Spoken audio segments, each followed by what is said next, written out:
Isang araw, habang may ginagawa ang mga bata, ay bigla kong tinawag si RJ. Sabi ko, RJ, kumusta ka na anak? At sumagot naman ang bata na maayos naman. At bakit gusto mong pumasok araw-araw sa school? Kasi teacher, gusto kong makapagtapos ng pag-aaral. Yun ang sagot sa akin ni RJ nung itanong ko yun sa kanya. Kung kaya, tinanong ko ulit siya, gusto mo ba RJ na palitan natin yung luma mong tsinelas? Hindi siya sumagot pero habang nag-iisip siya ay ayan, tingnan mo. Tinitingnan ko ang suot-suot niyang damit, mga ka-explorer, at may puso, isang malaking puso na nagsasabing magmahalan tayo araw-araw. Balik tayo sa tsinelas ni RJ. So ayun na nga, at sabi ko, halika dito RJ, may regalo ako sa'yo. Ayan no, Spider-Man, at tingnan mo, walang pakundangan, sinukat agad yan ni RJ. At sobrang tuwang-tuwa ako sa batang ito dahil na-appreciate niya, mga ka-explorer, yung munting regalo ko sa kanya. Ayan o, diba? Tignan nyo o, kasyang-kasya kay RJ yung binili ko sa kanyang tsinelas. At ayan, at paborito pa nga daw niya si Spider-Man. Kaya tuwang-tuwang-tuwa si RJ at sobrang-sobrang saya niya. At doble-doble yung saya na nararamdaman ko nung masaya si RJ. At ayun na nga, umalis na siya. At may isa din siyang kaklase na tinawag ko at sabi ko, halika nga dito anak. At bakit naman wala kang tsinelas ngayon? Kasi teacher, walang pambili kami ng tsinelas eh. Kung kaya't, sabi ko, gusto mo ba ng bagong tsinelas? Sabi niya, opo teacher, na nahihiya yung kanyang sagot. So ayun, at meron pa akong extra tsinelas at binigay ko nga sa kanya. So ayun nga, hindi ko naman nga sinukat yung paa niya. Sinama ko lang nung pagbili ko ng tsinelas ni RJ. Pero tingnan mo, sumakto naman sa kanya. Talagang para sa kanya yung tsinelas na binili ko. At tuwang-tuwa din ang batang babaeng yun. So ayun na nga, at tingnan nyo naman, makikita nyo sa paglalakad nila kung gaano sila nasasayahan sa bago nilang tsinelas. So ayan po. Tuwang-tuwa ang dalawang batang iyan. Simpleng bagay, mga ka-explorer na bigay natin sa kanila ay mababago na ang pananaw nila na sila ay oras-oras, araw-araw, palagi nilang maaalala na nagmamahal sa kanya ang kanilang si teacher din. Diba? So, ayan mga ka-explorer, lagi natin spread ang ating love sa mga taong katulad nila.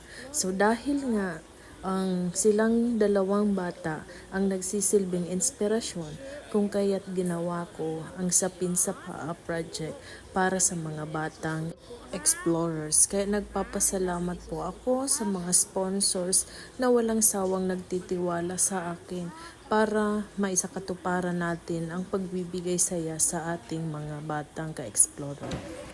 Good afternoon, everyone.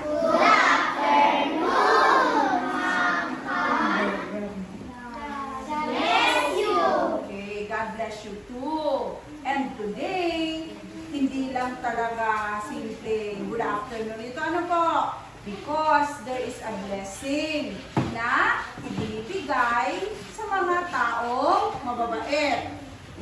Ayun po, may regalong dala ang anghel natin. Alam niyo kaya kung kanino galing yan? Hindi po. Kay Santa Claus? Ay galing.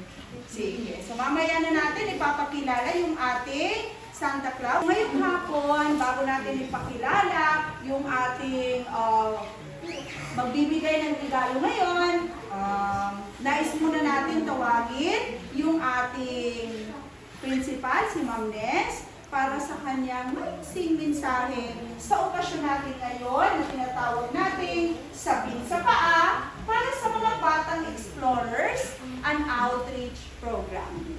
Ma'am Nes. Magandang hapon mga bata. Magandang hapon, Ma'am Bon. Okay. Kumusta ang pakiramdam pag walang sapin ang paa? Paano? Mainit. Kaya nga po, nagpapasalamat tayo ngayon sa proyekto na Project Heal. Itong Sapin sa Paa para sa mga batang explorers, an outreach project.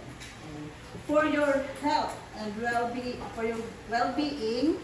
So, and courtesy of Bell and Dance the Explorer. Correct? Okay. Kayo at ang kanyang mga subscribers, the generous sponsors, kayo po ay binigyan nila ng tsinelas na magagamit ninyo araw-araw sa pagpasok sa ating correct. Okay. So sana wala nang mag-absent sa inyo at magsasabing masakit ang aking paa kasi butas ang tsinelas ko. O nandito ang ating mga guro. Sana my dear teachers, lahat ito palaging present. So, marami pong salamat sa sponsors ng Bell and then the Explorer. Dahil kung hindi po sa kanya, wala po tayong bagong tsinelas na magagamit ninyo araw-araw. Sana po sa mga generous sponsors nito, sana ay patuloy po kayong mag-subscribe at the same time, matulungan po ang mag-aaral ng Anislat Elementary School. Maraming salamat. So, my friends, my dear children, okay, may I now present to you our donor from the Bell and then Explorers, Teacher Dan. Good afternoon!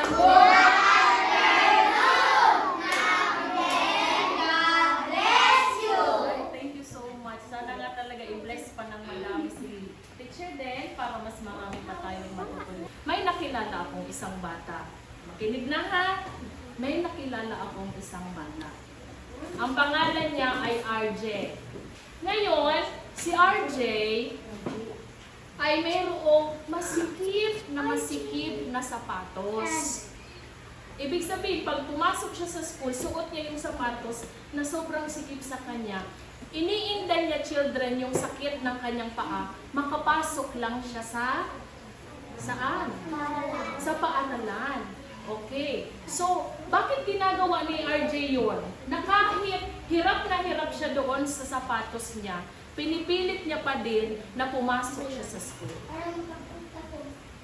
Sino po yun? Okay, mamaya bibigyan kita ng gift, okay? Palakpakan si Junet. So, thank you so much. Very good. Kasi gusto ni RJ na makapagtapos ng pag-aaral. Kahit mahirap ang sitwasyon, kahit wala kang sapin sa paa, kahit butas, kahit basta makapasok ka lang at makuha mo kung ano yung pangarap mo sa buhay. Diba? Hindi niya inisip na nasasaktan na yung paa niya. So ayun, doon po lumabas yung aking adhikain na makatulong at doon na po, siguro yun na po ang way ni Papa Jesus kung paano ako makakatulong sa mga batang katulad ninyo. So ayun, kaya nga ngayon mamimigay tayo ng mga slippers para sa inyo para maging komportable ang inyong mga paa. Para makapag-explore kayo katulad namin. Gusto nyo din ba yun? Gusto nyo ba din malibot ang buong mundo? Diba? Kasi pag nakapagtapos kayo ng pag-aaral, pipiliin nyo lang kung saan nyo gusto pumunta. And that is to explore the world na komportable ang inyong mga paa. Okay po? Okay. So thank you so much. And sana maging komportable ang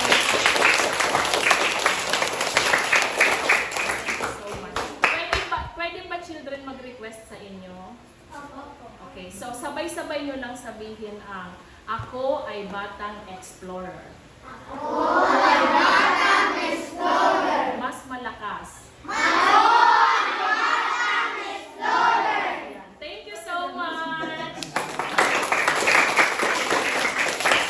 Thank you so much, Bell and then the Explorer. Ngayon siguro ready na para ipasuot natin sa kanila yung kanilang mga magagandang mga sapin sa paa. Ready naman kayo, mga ka-explorer? Ulitin nga natin yung pinapasabi ni Teacher De.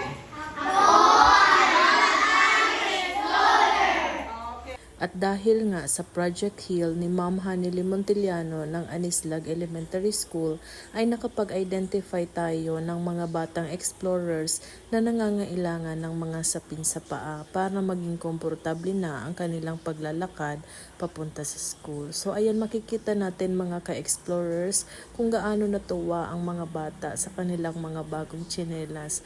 Gustong-gusto nilang nagsusuot sila ng mga tsinelas na iyan, ng mga bagong-bago. Ayan, so ayan, nakakatuwa. Ako'y nagpapasalamat mga ka-explorers sa mga guro na mga nakasama ko dito sa project na ito, lalong-lalo na sa aming school head na si Ma'am Agnes C. Obispo. At syempre, hindi naman po ito mangyayari kundi dahil sa mga sponsors ng Sapin sa Paa Project na kung saan ay ayaw na nilang magpa-mention kung sino sila. Maraming salamat sa inyo. Taos puso ang pasasalamat ko sa inyo. Makikita ninyo dito ang kasiyahan ng mga batang ito. Paalang ang inyong nakikita, pero makikita ninyo dyan kung paano sila nagsaya, nasiyahan sa mga bigay nating mga bagong tsinelas sa kanila. So ayun mga ka-explorer, nakakatuwa na tayo'y nakapagbibigay ng saya, lalo na ngayon na malapit na ang araw ng mga puso, ay nakapagbibigay tayo ng saya at pagmamahal sa ating mga kabataan dito sa at aming eskwelahan. Maraming salamat at hindi ako magsasawang tumulong hanggat merong naniniwala at tumutulong sa akin, ay madami din tayong matutulungan katulad ng mga batang ito. Maraming salamat po sa inyo. Hindi ako hihinto at hindi ako susuko na magbigay ng ngiti sa ating mga batang explorers. So ayun mga ka-explorer, at nakapagbigay nga tayo dito ng humigit kumulang 50 pares ng sapin sa paa dito sa aming eskwelahan. So madami tayong nabigyan dito mga ka-explorer dahil madami ang enrollment dito, madami din mga batang nangangailangan. So ayun mga ka-explorer, ang aking adhikain na makapagbigay saya sa mga batang explorer ay hindi lang natatapos dito sa Anislag Elementary School. Gusto kong palawakin ito at sana dumating ang panahon na maubos ko ang lahat ng eskwelahan dito sa buong munisipalidad ng Daraga. Pero sa gabay ng Diyos, syempre, at sa tulong ninyo mga ka-explorers, sana wag din kayong hihinto sa panunood ng aking vlog nang madami tayong matulungang mga batang katulad nito. So ayun mga ka-explorers, hindi po talaga mawari ang kung paano, hindi ko masukat kung gaano kasaya, kung gaano ang aking kaligayahan na sa araw-araw na makikita nila ako dahil nabigla din ang mga batang ito na ako pala ang kanilang anghel. Opo. Ay sa araw-araw na makikita nila ako, panigurado ay palagi nila akong babatiin, at sapat na iyon mga ka-explorer na maalala man lang nila ako na ako yung nagbigay sa kanila ng kaligayahan sa kanilang mga puso. So ayun mga ka-explorer, Siyempre sa mga sponsors ko, hindi ako magsasawang magpasalamat sa inyo sa tiwala, sa pagmamahal, at syempre sa tulong na binibigay nyo sa akin. Madami pang bata, madami pa ang gustong-gustong mag-explore, ang kaso hindi nabibigyan ng komportableng pamumuhay, at yun ang gusto kong matulungan mga ka-explorer. Sa aking nilalakbay na ganito, sa aking tinatahak na daan papunta sa kaligayahan para sa mga batang ito mga ka-explorer, ay sana subaybayan pa rin ninyo ako, panoorin at suportahan dito. At mga ka-explorer, ay mahal na mahal ko kayo at hindi rin ako magsasawang paligayahin kayo araw-araw at sana naman ay nalaligayahan kayo. Oo. So ayun na nga mga ka-explore, ay hindi talaga matitigil ang videong ito na hindi kayo tumatawa. Ano? Oo. Dahil tingnan nyo naman. At, mga ka-explorer ay wala na din akong maisip kung ano pa ang sasabihin ko dito. Oo. So ayun na nga mga ka-explorer at madami-dami din kasi ang nabigyan ng mga tsinelas. Kaya mga ka-explorer ay syempre mahaba-haba din ang bidyong ito. Oo. So ipagpasensyahan nyo na, pero ang mahalaga ay nakapagbigay tayo ng ngiti sa mga labi ng mga batang explorer.